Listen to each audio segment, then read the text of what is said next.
Folks, welcome to Drinks, Jokes, and Storytelling. I'm your host, Mark Riccadonna, and with me as always, Richie Byrne. That was I didn't know where we were going with that opening. How you doing, bud? I'm good. How you doing? I'm good. The way we start every show is with a drink, and I want to check in because it's Lent. You said you're giving up drinking for Lent. That's a Four Loko. That's a what? A Four Loko.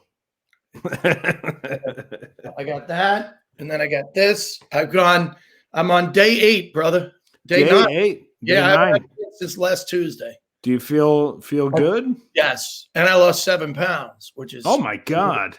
I've been paying attention to what I eat, but yeah, and since last Monday, I've lost 7 pounds. So here's where I get frustrated with diets and all that stuff. People always say, like, if you just cut out soda, you can lose, 5 pounds a month. Yeah. I've never drank soda. I'm fat naturally.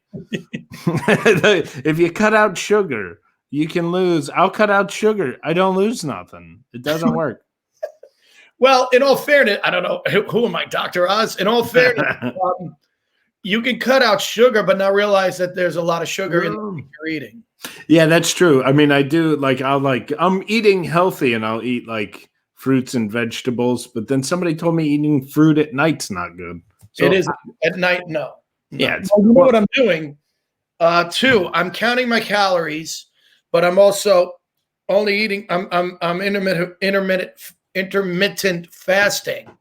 So I'm only eating between 10 in the morning and 6 at night, which is incredibly hard at night, dude. Yeah, especially with our schedules, even though it's been a year since we've been.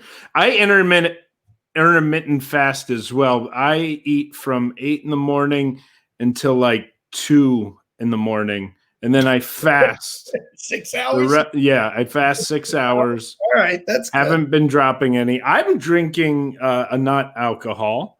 I'm double fisting those seltzers. I got orange seltzer. And I have this limoncello. You're loving this limoncello, huh? It's so good. It tastes like the legit thing. It's like near beer for liquor, people who love liqueur. But does it have liquor in it? Nope. Oh, it doesn't. Yeah. It's definitely there's no Tim Dank. Danko. I only lose weight if I cut out comfort and general happiness. So that's true. So we have so much to talk about today, but we have such a great guest. I mean, yes. we say that all the time, but this is one of my favorite people in the world. So what are we going to do? We're going to go. Let's bring him up for a couple minutes. And then people on Facebook, please switch over to Twitch. It's twitch.tv/drinks, jokes, and storytelling, because in about 5 minutes we're going to jump over and only be on Twitch. So come over, have some interaction with us, because we got a great guest. Richie, I'm going to let you introduce him because you introduced him to me. Yes, I did. I love this man. I've known this man for many, many years. He's one of the funniest people in the world. You might know him from Imus. He only was on that show for 30-something years. He's one of the top comics in the business. He's been on Law and Order. He's been on Broadway. He's been on everything. And he's been on Letterman and Conan. And just a tremendous comic and a great person. Give it up, Rob Bartlett, ladies and gentlemen. Rob Bartlett! Man, can you go on? Jesus, God. I've never seen somebody talk so much and say so nothing. Really? I think I said exactly what you texted me. It's supposed to be us. Just bringing up your name, I get so many people that get excited. I mentioned yesterday to Rich Scheidner. You did. Rich Scheidner. And Scheidner went crazy. He was like, I love Rob Bartlett. I love Rob Bartlett. What a great guy. Oh my, he has a 15-minute bit about a 2-minute commercial of Carvel that is the most perfect bit on the planet. Yeah, that was my signature bit back in the day. Yeah, it was. Wow. Another person you imitated who's now dead. First of all, I had nothing to do with these 3 dying so closely together. I mean, the fact that they were all, except for maybe Rush, they were all, it was time. It was time for Larry King and it was time for Larry Flint. Yes. And both of whom had a great sense of humor about me doing them. Rush, not so much. But, really? Rush was not happy at all. I did a song parody. I used to do song parodies as Rush on Imus. And one of the song parodies was I Like Friends with White Faces, which is a takeoff on the Friends with And it was Rush, and it was based on just like a couple of days I'd listened to him and his show. And he started off one show with, I hear there's a new dog in the White House. And he was talking about Chelsea Clinton. And I thought anybody who goes there is just a real piece of shit. Yeah. So I said, you know what? It's time for me to start doing this guy as a character. And so I did the song, Friends with White Faces. And it's got lines like, I and my peers, we don't tolerate queers. We show them what an axe handle's for. You wouldn't believe what we did to this he painted swastikas on his front door. And then the without the singing part, it's still funny. I like Friends with White Faces and a burning cross that chases those Jews away, and then we call it a day. We're mighty big in the master races. We wear slip-on sheets and pillowcases. I like Friends. And started doing, it was huge on the show. It was one of the more popular song parodies. And I started doing it in my act, and then all of a sudden I realized people were singing it along with me, but they didn't get the fact that it was supposed to be satire. They were singing it like it was an actual anthem, and so I had to stop doing it in my act because it was like Rob Bartlett, king of racism.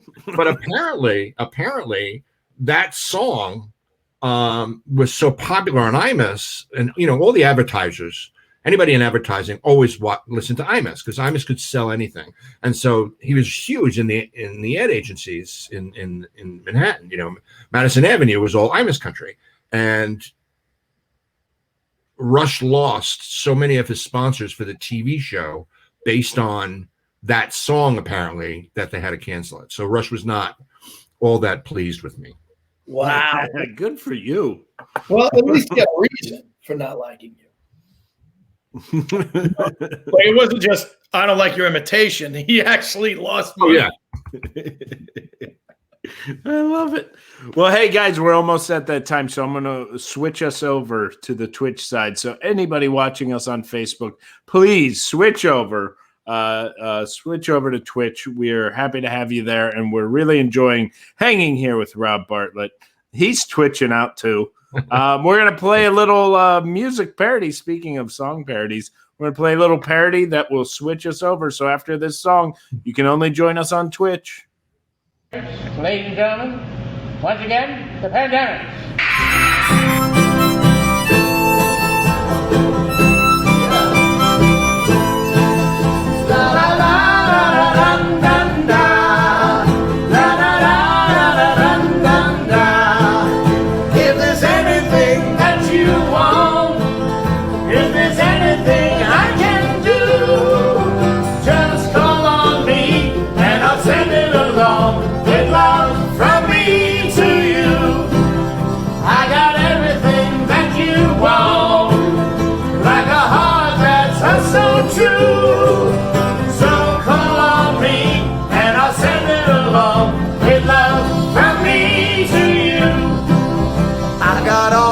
Long to hold you and keep you by my side.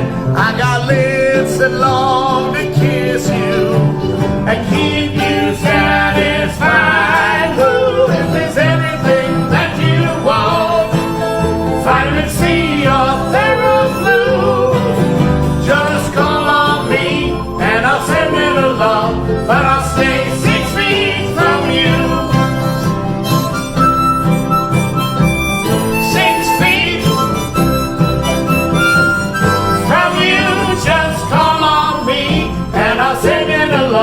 But I'll stay 6 feet from you.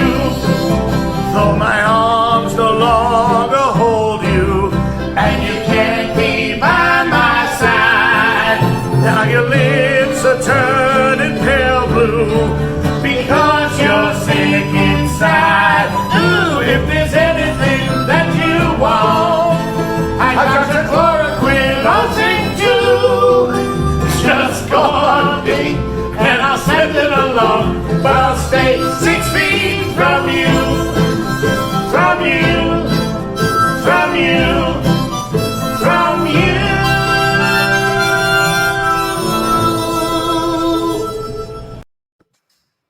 I don't know where to begin. I really don't know. Honestly and truly, I don't know where to begin. It looks like it's a security camera footage of an Irish pub, and you got so drunk and met these guys who were playing in the band in the corner, and do you guys know any Beatles? And that's the only Beatles song they knew. And then you decided you're going to jump in with some parody lyrics. I mean, I'm stupefied. The whole idea of a song parody is to like make it a parody. You sang it like the real way for like the first chorus and verse. Was like, yeah, we stopped doing that in our later videos. The only reason we did that in the beginning, and I didn't know we were going to get so much criticism, so let me defend myself. The only reason we did that in the beginning was we wanted people to realize what the song was, because it wasn't the most popular song of the Beatles. Like for you, it is because you're a Beatles freak.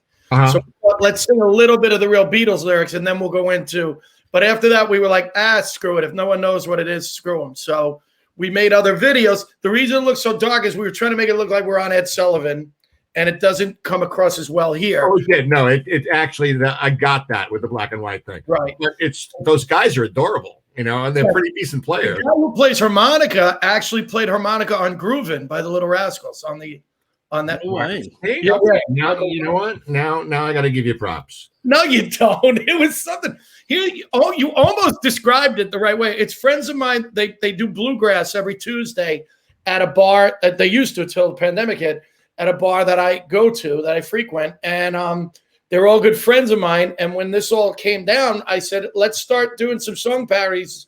And it was just supposed to be me and the other guy that sang, my friend Stefan. But then he said, well, let's bring the band in. And we have other videos. I can send you the other videos. They're better. That's not my favorite video. Oh, please do. please, Richie. Oh, can you do it now? I can't wait. I'm so excited. The world is pining for the next Richie Byrne music. Let me guess. Is one of them My Corona? I hesitated to do any song parodies about COVID only because people were saying, how could you make that? Because I got heat for my Ebola song. I did a song about Ebola on Imus. It was, to the tune Lola, the Kinks. And I got so much heat from people. Oh, people are dying. And they found that racist. And it was kind of weird. But I decided, you know what? There were a couple of ideas I had for the COVID songs. Like We All Live in Corona Quarantine. That's when we were going to do it, ironically. The Yellow Submarine. And then I did You Gotta Have Heart from Damn Yankees is 6 feet apart, with the harmony. There's I think one to Chuck Berry's Maybelline. It's Quarantine. We did Election Day, and it's to yesterday, which is pretty cool. I like that. That's actually not a bad idea. Yeah, and it came out really well. It's just 3 of us on that one. And then we did Why Won't You Wear a Mask? Instead, I Want to Hold Your Hand. No. Just do me a favor. Stay away from the Beatles. Just stay away from the Beatles. Do a fucking Rolling Stones song, something, anything. Do Pavarotti. Do you and I should do it. Or Zamfir, the master of the pan flute. Do those instead of the Beatles. I'm begging you. Who's some of the? I can't see her face instead of I've just seen it. What is he laughing about now? Nothing. I'm still trying to defend this to you, and I don't know why. I don't know. I'm just breaking your chops. I know.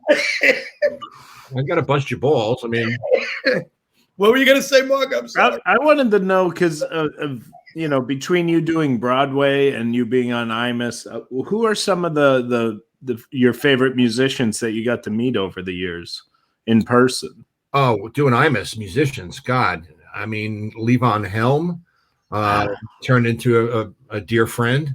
Wow. Vince Gill. I met the Beach Boys, who were all apparently a fan of my Brian Wilson character, which apparently would inspire them to fire him from his own band. As a matter of fact, they gave me my own gold record copy of their Endless Summer album, and it's got my name on it and everything. It was like one of those. I guess they can have them made up to give them out as souvenirs, and Imus and I each got one. Wow! So that's cool. But I think the biggest one, the one that means the most to me out of all of them, and there's been a lot of them, man. But the one who meant the most was Rick Nielsen. I mean, Rick and I are still like, really, really close friends. I told you the Cheap Trick story. No. Oh, come on. I tell everybody. Hi, I'm Rob Bartlett. I was in Atlantic City while I was seeing the Cheap Trick. We need Matt Dorito on for this. He designed his handgun for the singer. Yeah, Matt, remember from the we were raising money for his the star treatment. Yes. Yeah. The reason he couldn't be there the second day is because he was delivering a handgun that he designed for the guys in Cheap Trick. A handgun or handgun guitar? No, handgun. Handgun. And the purpose of delivering them a handgun was what? Shoot it. I hope at least it was checkerboard. It was. Of course. So, yes, Polly Chaser. Thank you. So I'm in Atlantic City. I'm seeing Cheap Trick. Was this an unbelievable Cheap Trick fan? We took an RV trip across the country to some amusement park in Ohio, Sandusky, Ohio. Cedar Point, because it had 4 or 5 of the top 10 roller coasters in the country. My oldest son wanted to ride as many of them as he could. So we took an RV trip across the country and played Cheap Trick all the way out. Turned out Cheap Trick was playing in Sandusky that night. And so got to see them for the first time in concert then. Took my oldest son. Buddy was out. He was getting back surgery. So Dax Nielsen, who is Rick's son, played the drums. Great drummer. Really? Oh, unbelievable drummer. And he's plays drums now for them because Bunny left the band.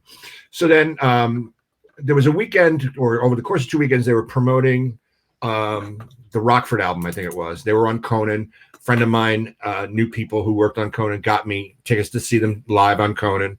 Nice. And then they were playing this Liberty Island Music Festival. They headlined, and also on the bill were Smithereens, Patti Smith, the Fab Four, really? Which are just great. They do a great cover band, and Parliament Funkadelic. So wow, it's unbelievable. And saw them there. And then the following weekend they were at Atlantic City, so I took my son. So we're watching the show, and we actually got to move our seats over. We were in the, house right. We were able to move into some, seats set aside for the high rollers who didn't show, into the middle section of the orchestra. I guess we're about 8 rows back, whatever. And we're watching, and they're done with the song, and they're doing. I think they were doing "Surrender," or whatever one of the last songs were. And I see Tom Peterson squint, and I think he's looking right at me. And then he walks over and he whispers in Rick's ear. And then Rick moves to the front of the stage, and he squints and he goes, and I'm like this, and my son Devin goes, "What?" I said, "I don't know. I think Rick Nielsen just talked to me." No, it was like, it's late. Now, don't you have to get up early for the radio? Apparently, they were fans. They used to watch MSNBC. They used to watch MSNBC. And so that's after they finish the song, Rick goes like this. They go off stage. I turned to my son and said, "Come on, we're going to go backstage." What? We go to the backstage door and knock on a door. It opens up. There's this big, side of beef. This General Motors guy. Just, "What do you want?" I said, "I'm here for Rick." He says, "Everybody's here for Rick." And I hear Rick in the back go, "Mom, hey, let him in. So Devin and I go in. He throws his arms around me. Everybody in the band are laughing. We're shaking hands. We're patting back. And then they go back out for the encore. And so we're standing backstage, watching them go through the encore. And Rick introduces me. So I walk out on stage, and I thank all the guys for a great show. I said, and do they belong in the Rock and Roll Hall of Fame or not? I mean, come on, let's get these guys in the Rock and Roll Hall of Fame. And they were laughing. We're having this great time. And so they go to do the encore. And as they're setting, Rick comes over and puts his gold Les Paul around my neck. And I don't play guitar well enough to actually play for people. I can do maybe 3 chords from My Sweet Lord, He's So Fine. And that's about it. Only because I used to do that in my act. I would segue from one to the other. That's how long ago I've been doing my act. That was a lawsuit. And so he throws this, and I'm looking at him, and they launch into Dream Police. So Oh no. thank God the guitar isn't on, because I start air guitaring. And I have air guitared that song more times than I care to mention in front of people. And I'm on stage thinking, please don't wake up. Please don't wake up. Let me stay asleep for the whole song. Please let me. I'm doing the whole thing. And then it gets the middle part, the rap part. I try to sleep. They're wide awake. They won't let me alone. They don't get paid to take vacations. They won't let me alone. And so there's a four measure instrumental beat. It's boom, boom, boom, boom, boom, boom, boom, boom, pop, pop, pop, boom, boom, boom, boom, boom, pop, pop, pop, pop. And he gets to the third one, and Rick is about to do it, and he turns and he goes like this. I try to sleep, they're wide awake, they don't let me alone. They don't get paid to take vacations or let me alone. I try to hide it, whatever it was, I knew it. They persecute me right here in Atlantic City. And they go nuts. They can't believe that I nailed it. It was like they were trying to, I guess, fool me, whatever. They're trying to prank me, but I nailed it. And the whole thing was over. I went backstage. They did "Good Night Now, Ladies and Gentlemen." The show's over. They had to run to catch a plane to get to Canada, because they had to get to Canada. They had to be in Canada before midnight for some reason. And he just said, "Here's my email. Send me an email, and we'll stay in touch." And wow! So I sent him an email, and he sends me his phone number back, and we text. And I'm back in my hotel room texting Rick Nielsen in Canada, and since then we've been fast friends. It's just, and he's one of the greatest guys on the planet, and the whole band. I mean, I've traveled many places to see them. They just do a great. If you've never seen them live, you got to see them live. It's unbelievable. I never. But that was my. I'm sorry. I was gonna say that's what a. How did you not tell that story the last time you were on the show? I just assumed. We were talking Broadway last show. Oh, that's why. Coming Broadway. Yeah, now we're talking rock and roll. Yeah. Now you have how many boys do you have? How many kids? 3.5. The half one is actually my version of Tom Hagen. He's semi-adopted. My oldest son's best friend, Chris. He's as much a son to me as the other three. And matter of fact, I officiated at his wedding, which was just a great moment. I mean, I'd like to say I got through it without losing it, but I didn't.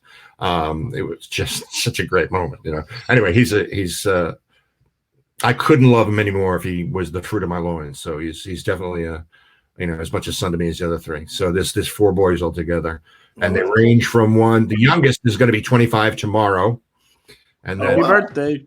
His brother is going to be 29 in November. Their brother, the oldest, Sean, is going to be 37, I think, in December. And I think Chris is going to be 37 in May. So, which did you go to the concert with that time? The oldest? It was Devin. The middle, biological son, and the number 2 son in the hierarchy of them. But I've taken them all to shows, and they get to go backstage, and they get to. Matter of fact, it was Devin's 16th birthday. They were playing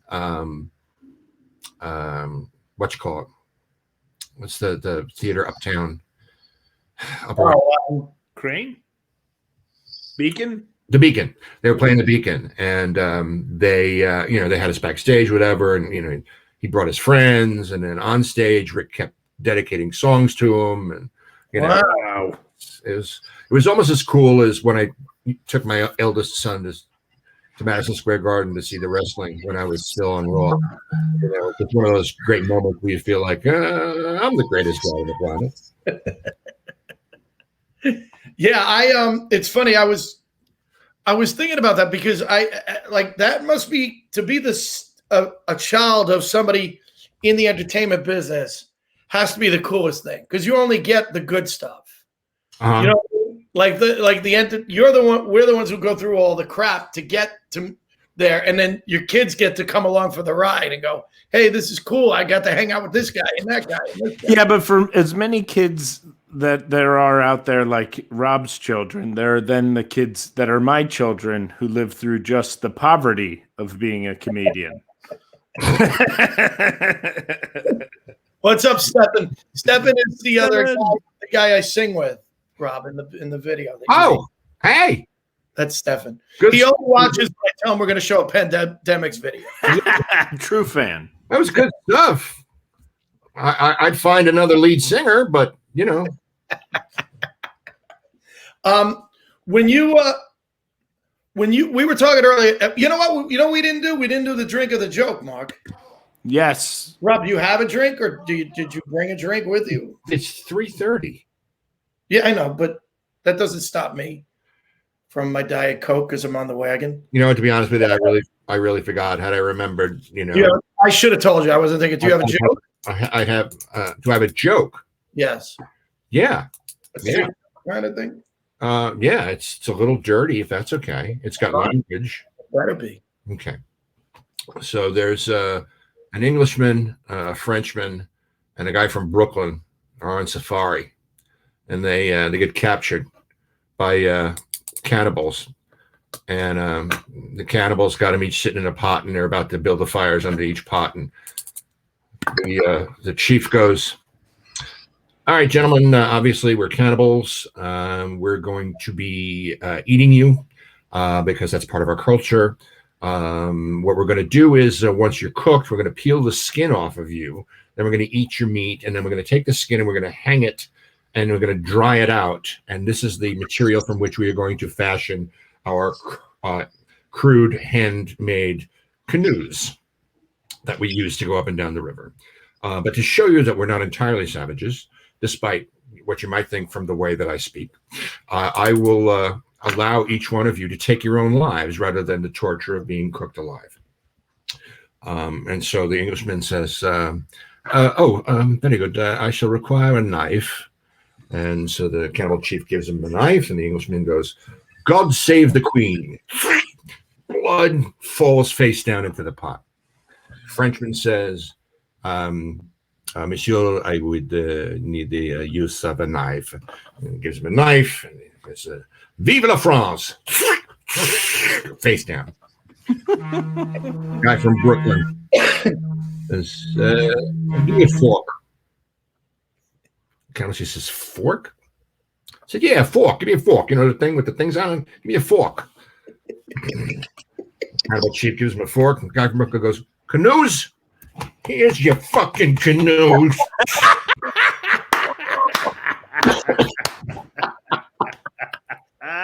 One of my favorite jokes of all time. That's a great. Matter of fact, I just told it to a student, my favorite student, my favorite acting student. I just told he and his dad that. My little pal Rowan from Belfast. I just told that joke about not even an hour, maybe 2 hours ago. Rowan Watts.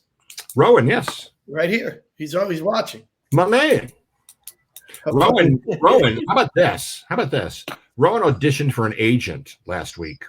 Nice. He signed him before they got off the Really? room. That's fantastic. Signed him. Rowan. Wait. 2 days later, she puts him up for a starring role on a brand new BBC soap opera that shoots in Ireland. I mean, damn. I guess when you know, you know. Yeah. I mean, yeah. Wow. Cool. That's awesome. Fantastic, Ron. We want to have you on next week. Big for us. Do you teach acting? Yeah, I got an online studio, the rbstudio.com. I teach basically it's a lot of coaching, audition coaching. I have a young lady who is in a school production of Drowsy Chaperone, and she is swinging 5 roles, all the female roles. She's swinging, which means she's doing, she's the understudy for 5 roles. Right. She also has an audition for college. She wants to go for theater in college. And so I help them I do one-on-ones, but then I also do master classes and larger classes, where what are the ages that you teach? I teach from teens up to adults. I have a guy that I'm actually, and I also teach stand-up comedy. I have a guy that I'm teaching stand-up comedy to. So, really, yeah, an adult who has got potential.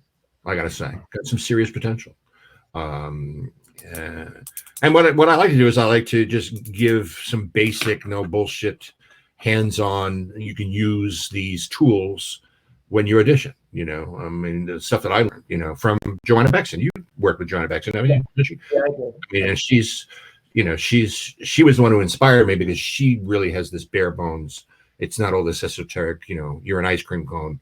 It's like, look at these lines and what is this guy feeling here? What are 3 moments that you can choose that would actually land, that you can act, that are going to make you stand out from everybody else?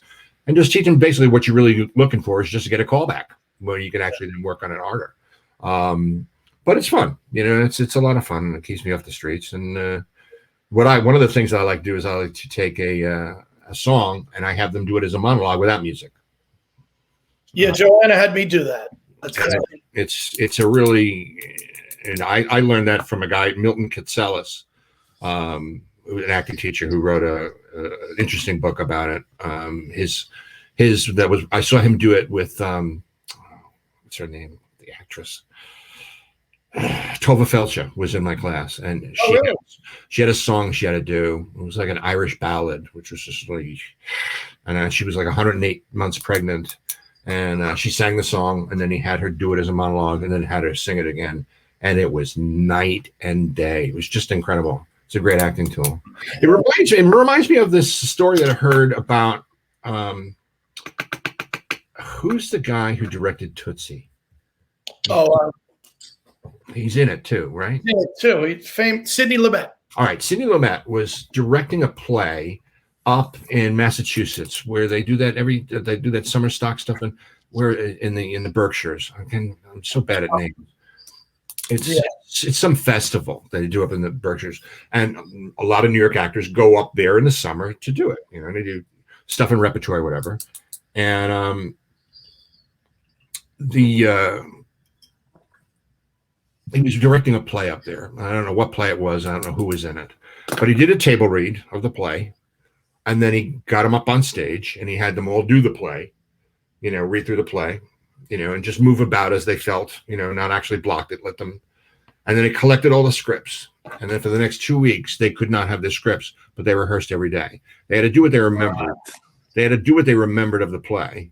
And if they remembered lines, even better, but they did not have the scripts. They just had to interact with each other and tell the story that was in the play without the script. And then after 2 weeks, he gave them their scripts back and said, I want you off book by Monday. So they did the play without the real words as an exercise to make them feel like they were actually in the moment. They had to think like the character to know what came next. And they actually had to really listen to each other. But I just thought that was such a bold technique, and I can't wait to direct something that I can do that. I want to go back to something we mentioned earlier, that you're saying this class keeps you off the street. I want to picture a wild, feral Rob Bartlett wandering the streets. Okay, I'll see if I'm sure there are some. Just type that in to Google. I'm sure feral they exist. Feral Bartlett. Just picturing you wandering the streets, your hair up all crazy. Yeah. Get somebody, get this guy an acting class to teach. So we were talking off camera about the fact that we recently did, Mark and I and Tom Bannis, our producer, we worked on it turned into 89 hours from what I understand. 89? Yeah. And you were unbelievable on it. You came on all weekend. We went 89 hours straight of comedy and comedians coming on. And we want to thank you so much for that. You were just tremendous. I got to thank you guys because I felt like the Grinch. Every time you came on, my heart grew. You could see it just like, oh my God, I can't believe Rob. I think I've taken my shirt off more times. Well, that was my hook, boys and girls. Those of you who were watching, my hook was every time I came on, I came on. I think the first time to complain that you'd woken me up, right? In the middle of the night. My hair was all messed up and I was topless, and then I hung up and I just left. I wasn't on for that either, and I heard about it later. I'm like, oh, I missed like 5 hours of the whole weekend, and that was what I missed. Well, each time I would come back over the weekend, but I wasn't allowed to show my nipples. Apparently, that was the thing. I had to make sure that it was. I either had to tape them over, which I didn't. I just made sure that the camera didn't. It's the only rule we had on that show was no nipples, which was unbelievable because some of the jokes that those comics told were like, made me blush, But don't show nipples. No nipples. But I had so much fun because I was hanging with my tribe. It was like it's been so long. Yeah, I've been around other comics that it kind of restored the soul. It made me remember, one of the things that I love so much about doing stand-up was that community. It's one of the things I miss about doing Broadway shows too. There's you create these families, you have these working families and these little mini communities that you have, and you become part of them and you get used to them, and and I got so used to, being a stand-up and hanging out at the Green Kitchen afterwards or just, upstairs at the Olive Tree trying to break each other's balls and whatever, and that I miss that so much, and so that was like a return to that kind of a feeling. And I met some really, really funny, really great guys who I didn't even know about, like John, Pavaromo and some of them, just some great comics. And one of my favorite stories from the whole weekend was the fact of Melvin George, who he fell through the cracks. We hadn't even contacted Melvin, and bang, he's on the comments. Hey, it's Melvin George. We're like, Melvin, get on here. And then he was on the rest of the weekend, and it was just so. And people like yourself and other comics were going, "Oh my God, Melvin!" Like everybody was so, you know what I mean? And that was probably one of my favorite moments. And my other favorite moment was we started at noon on Friday. We were supposed to go till midnight on Monday. And midnight on Monday, a lot of you guys, you and others were so nice to be there at the end when we were going to close out. And we were having such a good time. We stayed on until 3 a.m. Easy. I know. I didn't want to hang. I didn't want to leave. Yeah. We were just having too many laughs, My favorite thing was you going back and forth at that point, which I kind of moderated, of you and Craig Gass doing your imitations. Oh, that was fun. That was like... That was fun. Such a cool thing to do. I just enjoyed that so much. And that was at like 2:30 in the morning. And then we're about to get off, and like the British comics start coming on. We're like, we got to play up for the British guys. So that was amazing. They're actually coming on this Friday to our roundtable show. If you want to make a surprise appearance, I think they would really love it. Remind me, I'm there. We're doing the Brits and Americans, back and forth. Don't wait until a half an hour before to send me the link. Send it to me ahead of time, and that way I can actually prepare myself. I sent you the link yesterday. You need a personal assistant, Richie. You need a personal assistant. You need somebody to just hold your date book. Okay? That's what Mark is supposed to be, Rob, but he doesn't understand that. Okay. You gonna let that one go, Mark? He might be telling the truth. Rob, I sent you the link on Facebook Messenger, but you mustn't have seen it. I never go on Facebook. Well, that's why I'm too busy fixing up my MySpace page. Who's in your top 8? Remember that? That's what I loved about MySpace. Your top 8? You'd have your top 8 best friends. Yeah, and one of them was the guy, right? You always had one friend. One was Tom, our producer. Yeah, Tom unfriended me, actually. I don't know if that's personal or... One of my favorite jokes was Tom, I just blanked his name. Good guy. Opus for Seinfeld, Tom. McTiernan? No. He hosted Tom Papa. Tom Papa, saying that his mother couldn't get the two right. She used to call him my face. My face. Like everybody's on my face. Your father's on my face. Yeah, perfect. Now we were talking that you, speaking of imitations, you just lost a number of them, all in one fell swoop. So three guys that I used to do on Imus, Larry King, Larry Flint, and Rush Limbaugh were all within weeks of each other. Yeah, within like a week. They were gone. And so now I'm worried about, Brian Wilson, and I'm worried about Dr. Phil, and I'm worried about all these other guys, because obviously I'm a fucking jinx. Part of the Rob Bartlett Mafia. Yeah, it was a little. A favorite imitation? My favorite imitation? I did the Elephant Man for a short period of time, where the Elephant Man was a stand-up. And all of his jokes were, of course, about having the big head. There's a couple of YouTube videos of me doing it, I think, or videos that which I really enjoyed doing that one. And then Larry Flint was one of the last ones that I did on the show, and he was just one of my favorites. I mean, because it was just a. I'm the kind of the king of the lap dance, and the reason for that is because I got a perpetual lap.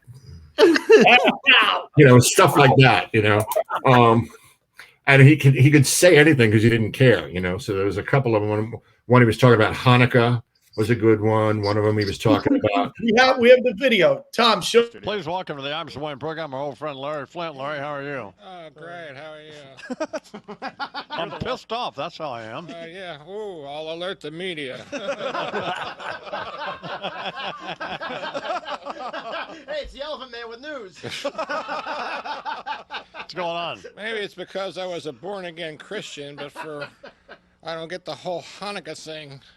The traditions are a little confusing to me. No tree, but there's potato pancakes. No hanging up stockings, but there is a spinning wooden top that you can bet on. What happened? They couldn't get the rights to the slinky? I feel bad for kids on Hanukkah. They get one gift a night, so they wind up getting one crayon out of an 8-box. Wow, purple. I've been waiting for this since Tuesday. He's got a big head. I get it. I guess I was laughing at the sucking in sound that Rob makes. Well, whatever. The joke itself. Well, here he is again, the Elephant Man. Good morning, Elephant Man. Oh, thank you very much. What's the difference between my dead body in the middle of the road and Ashley Webster's dead body in the middle of the road? There's skid marks in front of my dead body. I have trouble with my shirts too. I can't wear pullovers. The royal family is visiting New York, and everywhere they go, people are gawking at them. I wonder how that must feel. One more. Mr. Bill Cosby's been in the news lately. He was a spokesperson for Jell-O pudding. Why did the Elephant Man paint his head brown? I don't know. So he could hide in a dish of Jell-O pudding. Did you ever see the Elephant Man hiding in a dish of Jell-O pudding? No. Then it must work. 16. When you said earlier that you had 3.5 kids, I thought you were going to say that the Elephant Man was the father of one of them. It's so great. It's just so much fun, and I think I missed that more than anything, being there. Was it, this may be a weird question, but was it, you were on with Imus for over 30 years, mm-hmm. and later in the show, Tony Powell joined, mm-hmm. It was a great comic. Great. And did you enjoy it more having another comic to play off of every day, or did it not really matter? Oh, yeah. Oh, absolutely. Yeah. I mean, because it was also, I knew that he would laugh. He knew when stuff was funny. And so a lot of times he was the only one laughing because, either Imus wasn't listening or he's in a bad mood or he didn't think it was funny. So it was great to have Tony there. And then Tony used to do characters, which he never did Yeah. He started to do characters, and he was Charles Wrangle, and he played. I'm trying to remember who. He did a Little Richard that I swear to God is like you get chill bumps. It's really so damn good. And then when they really made him up to look like Little Richard, holy God, just really amazing. Really? Yeah, and he'd never done characters. I knew Tony for back in the day, and he was just a straight stand-up. Yeah, we never thought of him as characters and things. Yeah. He and I have some great road stories. We did some comedy festival up in, I want to say Ithaca. It was somewhere up there at a campground. Robert Klein was the headliner. It was Tony and I, and we drove up, and Tony brought his girlfriend, and they were supposed to have put us up at some bed and breakfast. And it was like 3:00 in the morning, and we're going down this dark road with no lights in the middle of nowhere, upstate New York. And we go to the address, and it looks like it's just a regular house. Obviously, there's no sign out front. And so we ring the doorbell, and this guy comes to the door, and he looks like he's out of a fucking horror movie. I mean, he's got that look, he's got a shaved head, and what do you want? So I think Tony and I are staying on the stoop. We were told this is bed and breakfast. We're supposed to stay here for the evening. Oh yeah, I think I remember that. He looks at Tony, and goes, "You're black, right?" And Tony goes, "Yeah." Okay. And he turns around and he walks inside. We could not get in my car quick enough. Gravel was spitting out the back wheels. We made a U-turn. We drove home all the way in one night on Route 17. We knew that, they were going to be hanging up our skin, and making canoes out of them. Yeah, right. It would have been funny if you went, "You're black, right?" And you went, "No, I am." Yes. Of course, hindsight's 2020. Why be funny? Why be funny and have him knife me as I stand on his stoop? Do you have a character that you played that is a favorite, as far as either on TV or Broadway or anything? Do you have like? Well, I mean, Amos Hart, obviously in Chicago, is always going to be my all-time favorite character because it's the single greatest character role in musical comedy history. There's no heavy lifting. I think you have 3 scenes in the first act, 3 scenes in the second act.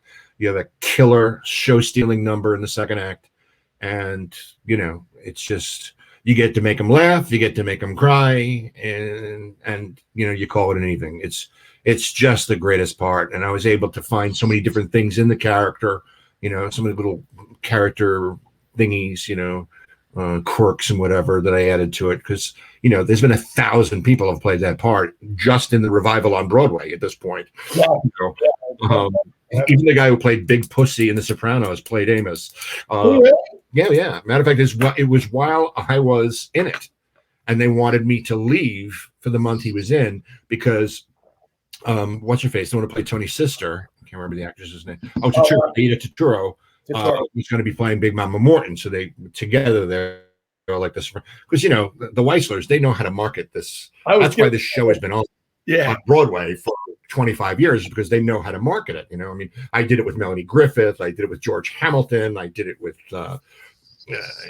just so many different people. Right. And and so they wanted me to just leave when I had the contract. I just wanted to leave and then come back when he was done. And Cary Grant, my manager, said, no. We have a contract. He needs to get paid. So I was a paid standby. I got my salary by phoning in every night just to make sure they didn't need me. Wow. I didn't even have to be in the I didn't even have to be in the theater like an understudy. I just had to phone in, and I got paid through my entire contract. So that's why you should have a manager, boys and girls. You can get Gary. Oh, yeah, absolutely. Gary, I mean, he's the beast. We call him the beast. How long have you been with Gary? I've been with Gary longer than I'm married.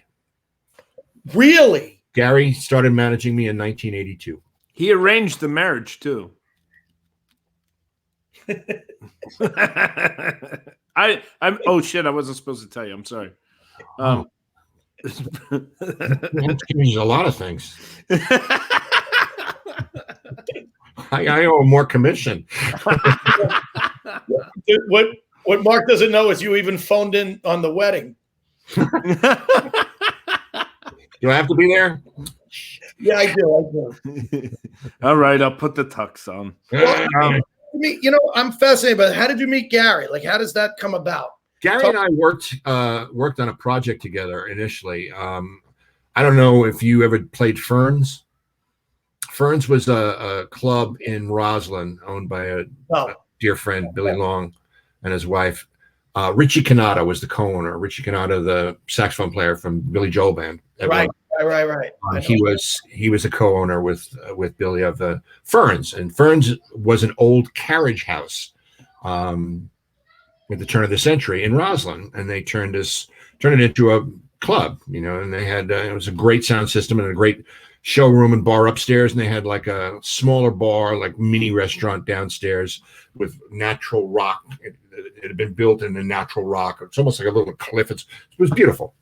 And we did this video project. It was a takeoff on magazine shows that had just started back in the early 80s. I forget what the original magazine show was, but it was just almost like Entertainment Weekly, but it wasn't just show business stories. It was just stories, almost like Real People. And I don't really remember, Real People was one of those.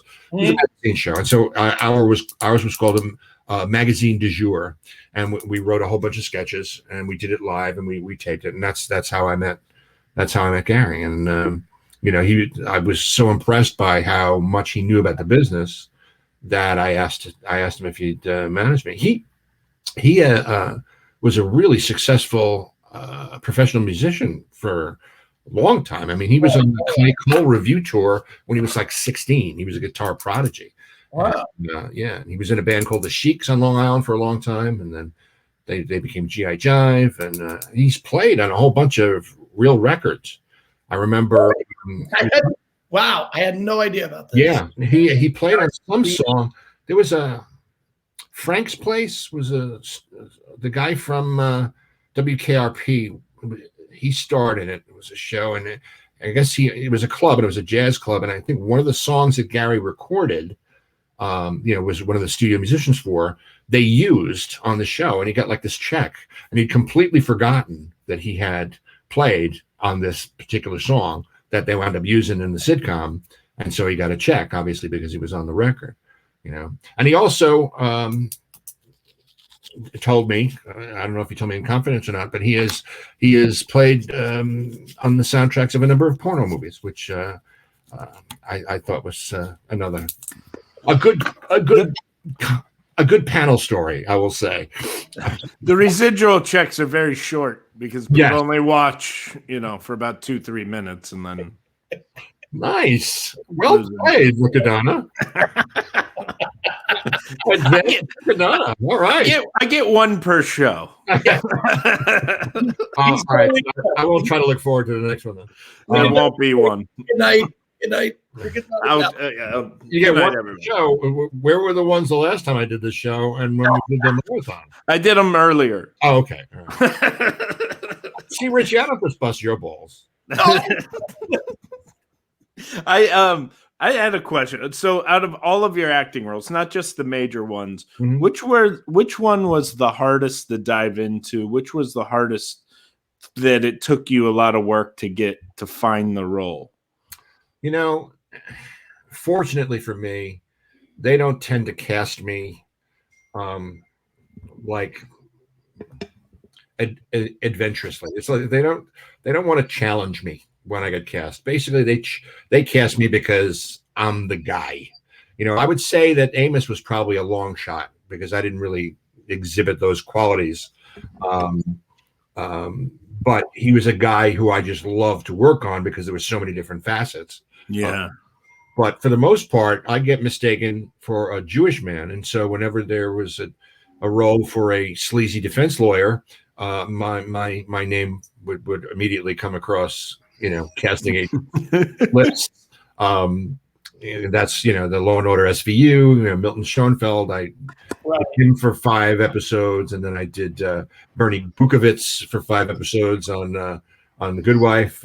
My favorite, of course, was Captain Dwyer in Elementary, because my entire career I always wanted to play a cop, and I got to play a cop, and actually got to play a cop who was not a good guy. He wasn't a dirty cop, but he was a sexual harassing cop. So close, but I mean, when I look back over this stuff, even the first legitimate thing I was cast in, which was Tabletop, which was an off-Broadway show that I wound up getting a Drama Disc Award for.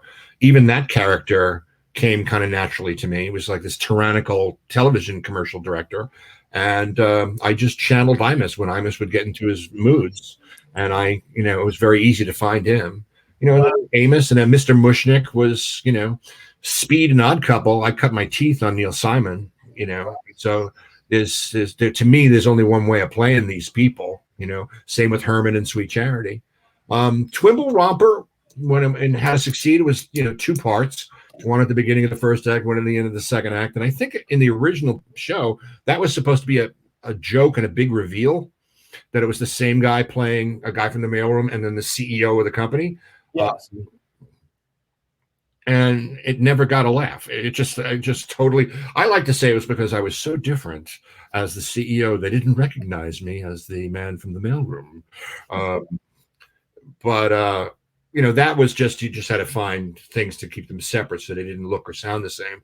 I actually asked the makeup and the wardrobe people, I'm the director, if it was okay if I wore a toupee as the CEO, because my hair was kind of white and I got a black toupee to wear on the top. It almost looked like a hair yarmulke. It was just because my thinking was he had started out as a window washer, which is why he bonds with Finch in the play.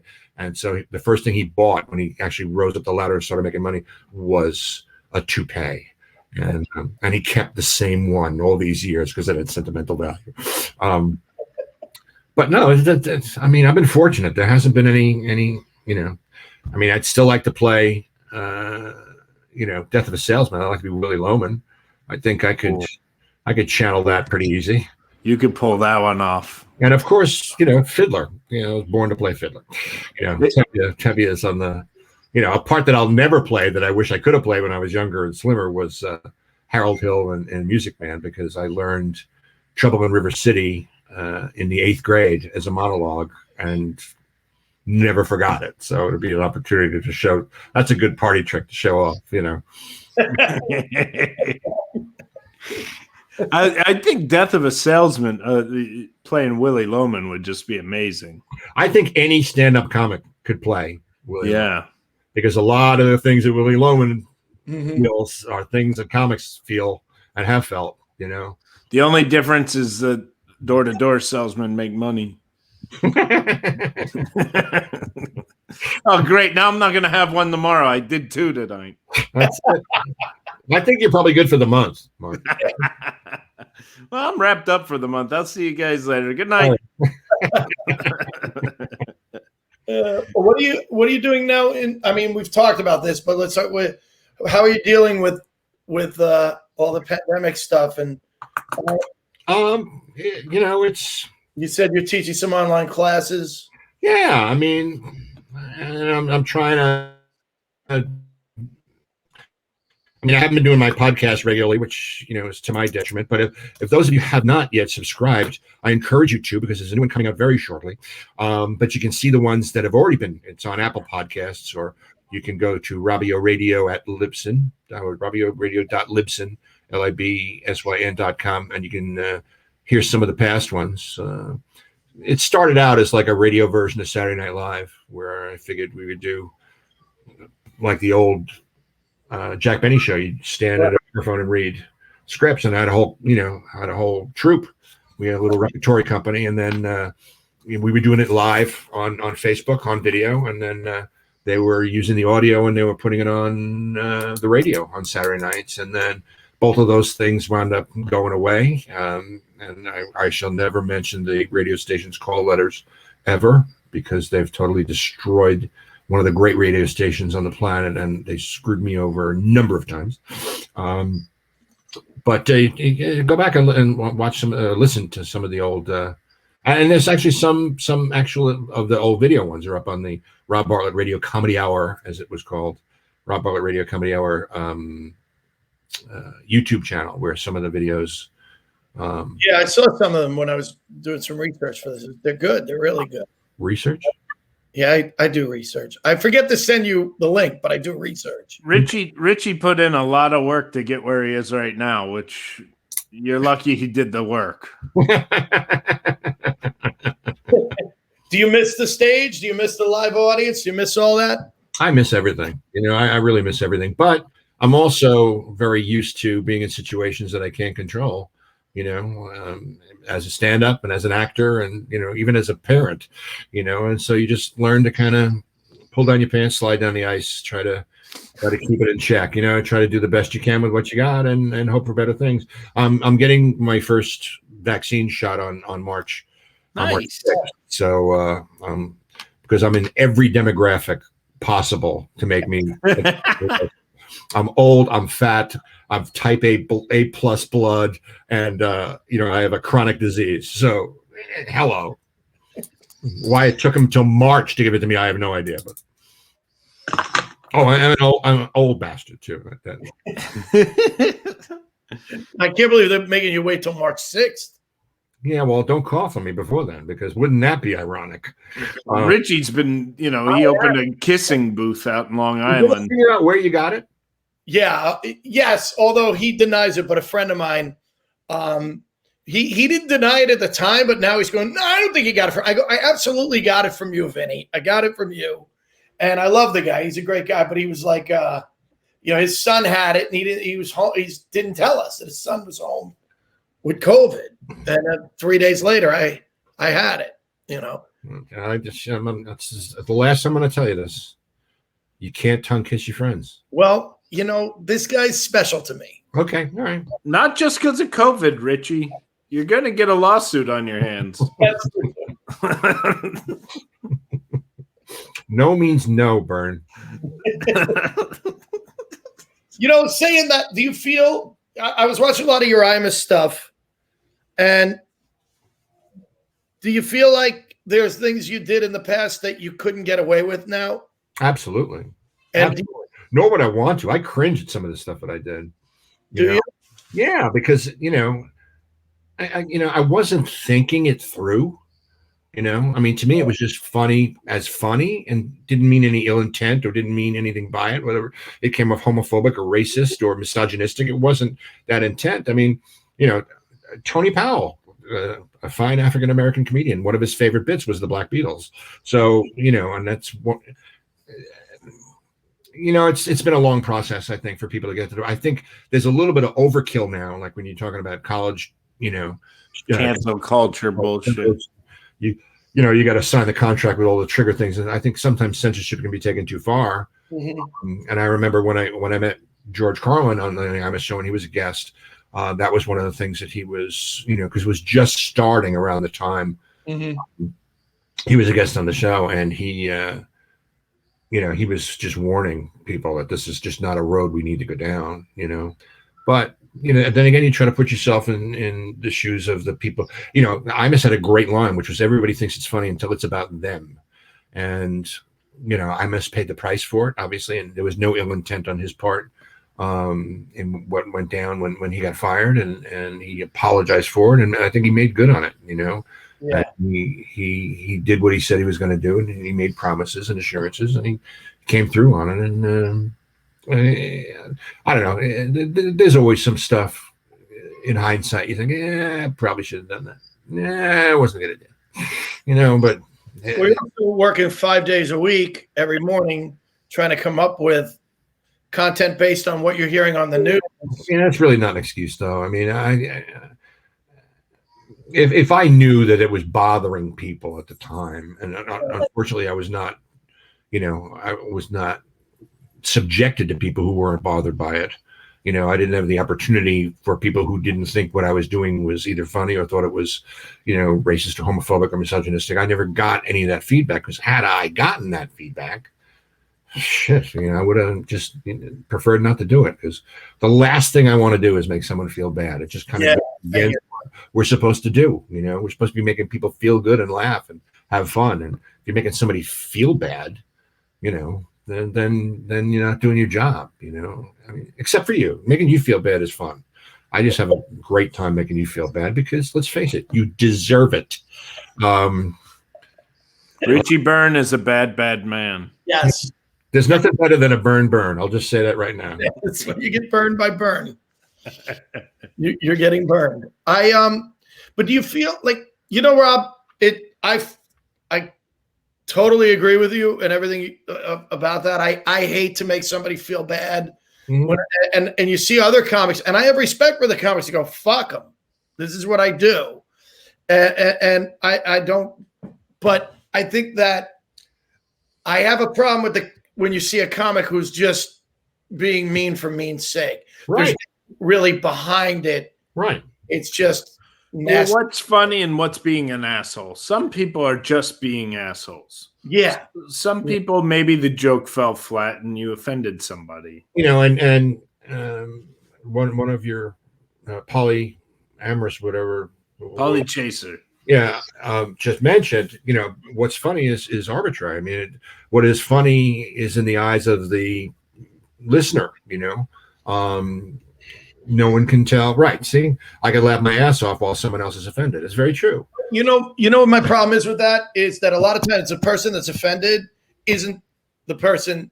Yeah, that does seem to be turned off. Yeah, that's bullshit. That's totally bullshit. It's just if you're doing the Black Beatles and Tony Powell thinks it's the funniest thing, and then some white guilt group comes along and goes, that's offensive, and we'll tell you why. You're like, no, you don't know. You have no right. You don't know it's offensive. It's not offensive. You know what I'm saying? Like you're just making it offensive now. Mm-hmm. Now you made it offensive. Mm-hmm. I just think it's also a matter of a personal check of like, why were you making the joke? Was it funny or were you trying to hurt somebody? Right. If you're trying to hurt somebody, you're an asshole and you shouldn't be given airtime or given stage time or whatever. Intention is everything. Yes. But people can't always know what your intention is. Ron Kuby went on and on and on and on the air about how racist he thought my Ebola song was. Did he really? Yeah, because he thought that mostly black people were dying of Ebola, and it was. It's just, you don't even know how to start explaining it to people. This is a disease that everybody's scared to death of. It's trying to, I guess, making light of it. You could argue that maybe it wasn't the smartest thing to do, or maybe it was just some things aren't funny, but I don't know. I chose to go the easy route and just made it funny. Yeah. I mean, again, I just feel like we're living in a world now where people are telling other people what's offensive. And if you watch something and you're not offended by it, I watched a video on YouTube of a young African-American kid watching the opening of Blazing Saddles. And he literally fell on the floor. It's hard. Again, Mel Brooks can get away with stuff that no one can get away with. I doubt that he could get away with that now. I know. Other than the fact that he's Mel Brooks and they probably would give him a pass for it. But that was the whole point of the satire. That was not just making fun of a black sheriff because he was black. It was kind of showing what his struggle, what he was up against. Yes. And that was where the humor was. And he was in on the joke, which also helped. I think being part of the joke, being in on it, I think really does help it too, and Mel Brooks is this great way of letting people in on it, Yeah, true. It's just, like I say all the time, like a friend of mine, her son he's not a good kid. Like he's a pain in the ass. And she would never reprimand him. And I'm not saying beat him. I'm not saying hit him. I'm just saying he would walk all over her as a child. And I remember saying, like, maybe you should do something. And she would go, I don't want to do to him what my father did to me. And I'm like, so you are abused by your father. Now you're being abused by your son. Maybe there's a pattern there. And I feel like just because the pendulum might have been one way for you growing up doesn't mean the pendulum should go all the way this way now. So yeah, maybe in humor, if things were really offensive 50, 60 years ago, doesn't mean that now we can't talk about the differences between people. Jesus. Really?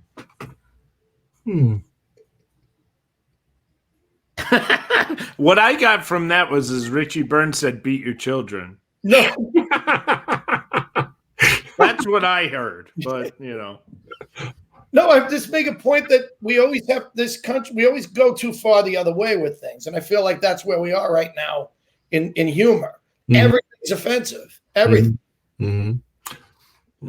I mean, it's. I hate to keep going back to this as an example, but Jonathan Swift, one of the great writers in English literature, wrote an essay that basically was called A Modest Proposal.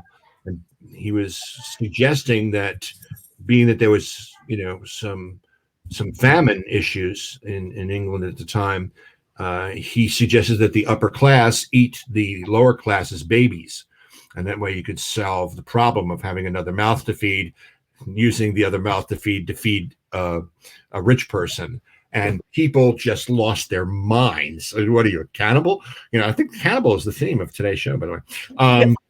And he wound up really shaking things up, man. People just totally missed the fact that he was just saying trying to show you the class differences. It's satire. It's right. Yeah. And nobody got it. Trying to make a point here. Interesting. It's, I don't know. It'll come back the other way. I'm sure. Yeah, hopefully it won't come back as far as it had been, so that, we learn. I like to think we learn a little something each time the pendulum swings. So like maybe it comes back a little shorter, and then maybe you're right. I hope you're right. Who knows? I hope we're alive to see it happen. I'll put it that way. I hope we're back on stage to see it happen. That'd be nice. It'd be really great to get back on stage. I'm doing Governors on Saturday night. They're doing Zoom shows on their stage, which is kind of cool. Yeah. So I'm looking forward to that. It's going to be different, but I hope you can hear somebody laugh. You know what I mean? I mean, that's going to be tough. I mean, I think that's really going to be a challenge. I don't know. I really don't know. Have you done any Zoom shows? Not shows. Yeah, I haven't done many. I've done interviews and podcasts and stuff like that, but not straight stand up. No. Yeah. I mean, I no. Yeah.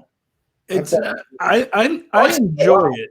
I think the best part of doing Zoom shows is you just do something a little different.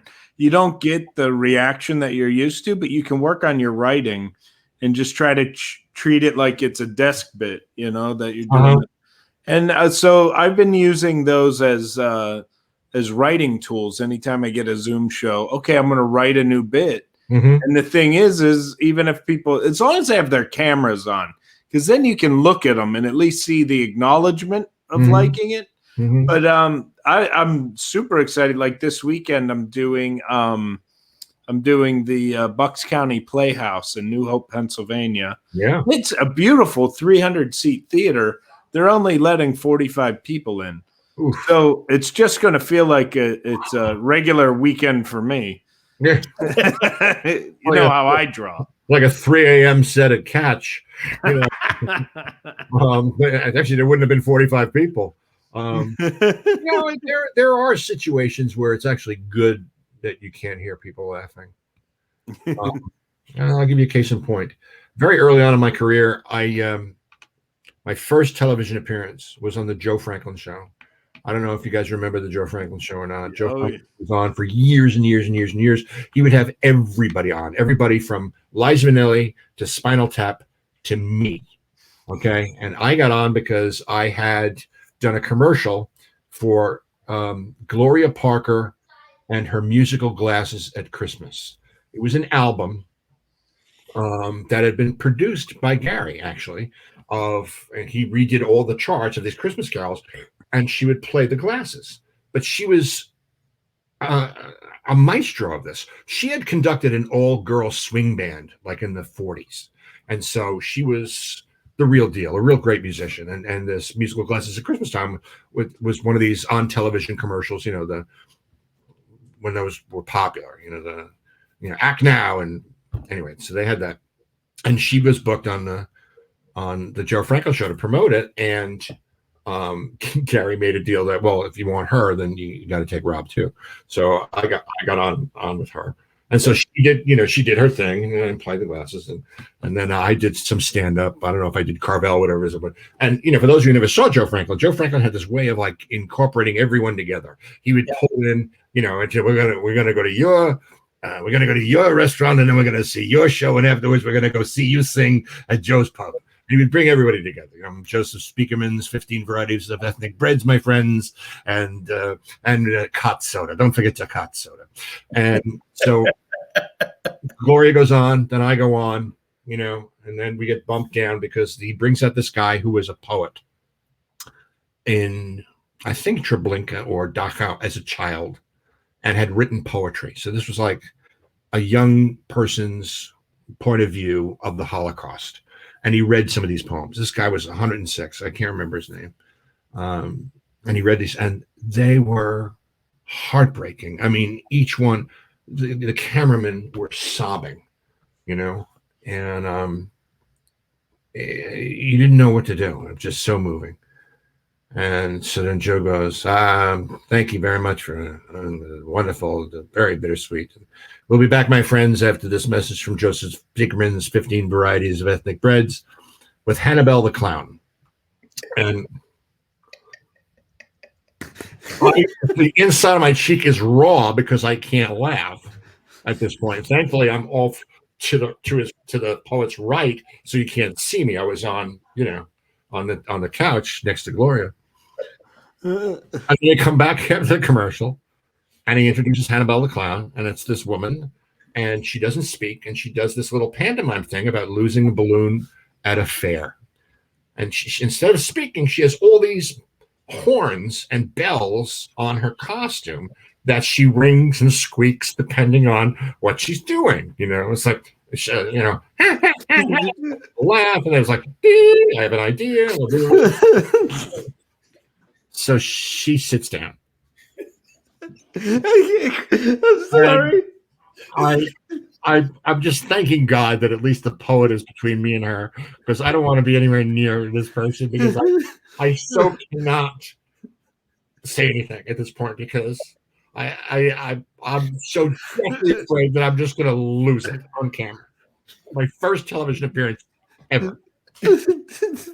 And so Joe does this thing about he's wrapping up. We're gonna get Gloria Parker's musical glasses, a Christmas album, and we're gonna see this young Rob Bartlett do a stand-up comedy, and we're gonna buy Morton's book of poetry and Hannibal the Clown, available for birthday parties. What did you think of the Holocaust poet? And she's got a bike horn because she decided she was going to stay in character. She had on her bike horn, squeezes it really gently, so it goes, and she goes, check, please. Check, please. Oh my God. I would pay so much money to watch that. It was just the greatest. It was just the greatest. It's got to be on YouTube somewhere. Sure. It'd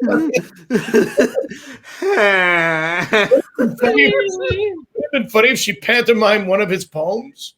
Jesus God.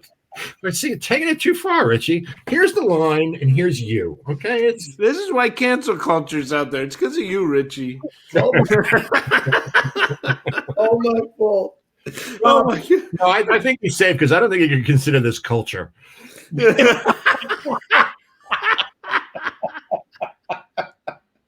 Oh my God.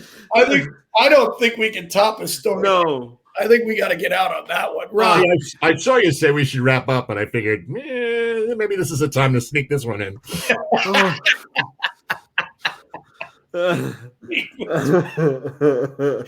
Rob, as always, just a tremendous. Whenever Rob Bartlett's on, we go at least an hour 20, Mark. Have you noticed that? We've never stuck to our time. We enjoy him too much. We would love to have you back, as always. Anytime. Let me know about Friday. We'll let we want you to come on Friday, and I'll be home.